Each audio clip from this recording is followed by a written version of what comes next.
नमस्कार। आज हम प्रधानमंत्री नरेंद्र मोदी के उस भाषण को समझने की कोशिश करेंगे जो उन्होंने श्री राम जन्मभूमि मंदिर में ध्वजारोहण समारोह के दौरान दिया था। चलिए, इसके सबसे अहम पहलुओं पर एक नज़र डालते हैं। तो प्रधानमंत्री मोदी ने अपने भाषण की शुरुआत इन्हीं शक्तिशाली शब्दों से की। ये सिर्फ शब्द नहीं थे, बल्कि उन्होंने इस पल को 500 साल लंबे इंतजार और एक तरह के संघर्ष के अंत का प्रतीक बताया। अच्छा, इस पूरे भाषण को बेहतर तरीके से समझने के लिए हम इसे 5 मुख्य हिस्सों में देख सकते हैं। ये लम्हा क्यों ऐतिहासिक था? धर्म ध्वजा का क्या मतलब है? अपनी विरासत पर गर्व की बात, गुलामी की मानसिकता से मुक्ति का आह्वान और आखिर में विकसित भारत का विजन। तो सबसे पहले बात करते हैं इस पल के ऐतिहासिक महत्व की।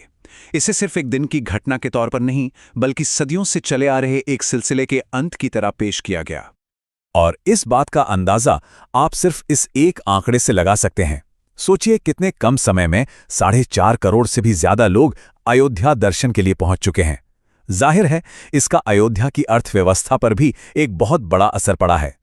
भाषण में इस लम्हे की तुलना एक यज्ञ की पूर्णाहुति से की गई, मतलब एक ऐसा पवित्र अनुष्ठान जिसकी अग्नि 500 सालों से जल रही थी। ये अपने आप में एक बहुत ही दमदार प्रतीक है जो लंबे संघर्ष और फिर उसके सफल अंत को दिखाता है। तो इस ऐतिहासिक बैकग्राउंड को समझने के बाद अब जरा भाषण के प्रतीकवाद पर ध्यान देते हैं, और इसकी शुरुआत होती है धर्म ध्वजा से। ये जो धर्म ध्वजा है, ये सिर्फ एक झंडा नहीं है, इसे राम राज्य के विचार का प्रतीक कहा गया। मतलब एक ऐसा आदर्श समाज जहां न्याय और समृद्धि हो। इसे भारतीय सभ्यता के पुनर्जागरण का ध्वज भी बताया गया। और इस ध्वज के मूल में ये 5 आदर्श हैं। सत्यमेव जयते, प्राण जाए पर वचन न जाहे, कर्म की प्रधानता, किसी से बैर नहीं, और एक ऐसा समाज जहां कोई गरीब या दुखी न हो। ये वो सिद्धांत हैं जो आने वाली सदियों के लिए राष्ट्र के मार्गदर्शक बनेंगे। इन्हीं आदर्शों को भाषण में एक बहुत गहरे ऐतिहासिक प्रतीक से जोड़ा गया, कोविदार वृक्ष। अब सवाल ये उठता है कि ये कोविदार वृक्ष आखिर है क्या और ये इतना महत्वपूर्ण क्यों है? इसका जवाब हमें सीधे वाल्मीकि रामायण में मिलता है, जिसका जिक्र भाषण में भी हुआ। भगवान राम की सेना के ध्वज पर कोविदार वृक्ष का चिन्ह हुआ करता था। ये बात इसलिए महत्वपूर्ण है क्योंकि ये आज के प्रतीक को सीधे उस प्राचीन अतीत से जोड़ती है। तो मतलब साफ है, कोविदार वृक्ष सिर्फ एक पेड़ का प्रतीक नहीं है। इसे हमारी खोई हुई स्मृति, हमारी पहचान और हमारे आत्मविश्वास की वापसी के तौर पे पेश किया गया। और अपनी पहचान को फिर से पाने की यही बात हमें भाषण के अगले और शायद सबसे अहम हिस्से पर ले जाती है, जो सिर्फ बाहरी बदलाव की नहीं, बल्कि एक गहरे मानसिक बदलाव की बात करता है। भाषण में ये तर्क दिया गया कि भारत को 1947 में राजनीतिक आज़ादी तो मिल गई, लेकिन मानसिक आज़ादी की लड़ाई अभी भी बाकी है।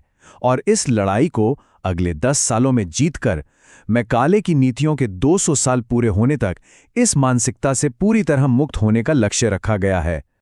इस मानसिकता को तोड़ने के लिए भाषण में उस धारणा को चुनौती दी गई कि लोकतंत्र भारत में पश्चिम से आया।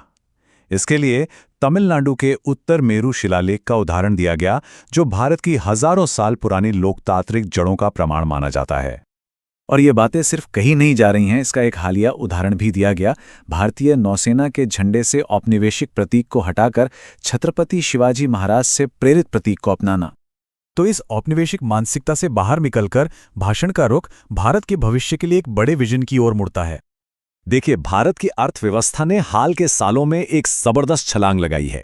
दुनिया की 11वीं सबसे बड़ी अर्थव्यवस्था से हम 5वीं सबसे बड़ी अर्थव्यवस्था बन गए हैं, और अब लक्ष्य है दुनिया की 3री सबसे बड़ी अर्थव्यवस्था बनने का। तो सवाल यह है कि भारत इस बड़े लक्ष्य तक पहुंचेगा कैसे? भाषण इसका जवाब भी एक प्राचीन रूपक, एक मेटाफर के जरिए देता है। विकसित भारत का ये रात किसी मशीन से नहीं, बल्कि इन मानवीय मूल्यों से चलेगा। शौर्य और धैर्य इसके पहिए होंगे, सत्य और शील इसकी ध्वजा होगी, और बल, विवेक, क्षमा और समता जैसी चीजें इसे चलाने वाली असली ताकत होंगी। और आखिर में भाषण एकजुट होने का आह्वान करता है। ये संदेश देता है कि अब कंधे से कंधा मिलाकर अपनी गति बढ़ाने और भारत के भविष्य के लिए मिलकर काम करने का समय है, जहां राष्ट्रहित ही सबसे ऊपर हो। तो ये पूरा विश्लेषण हमें एक मौलिक सवाल पर लाकर छोड़ देता है क्या कोई राष्ट्र अपनी आधुनिक महत्वाकांक्षाओं को पूरा करने के लिए अपनी प्राचीन विरासत और मूल्यों को एक इंजन की तरह इस्तेमाल कर सकता है? शायद अयोध्या इसी बड़े सवाल का जवाब खोजने की भारत की एक कोशिश है।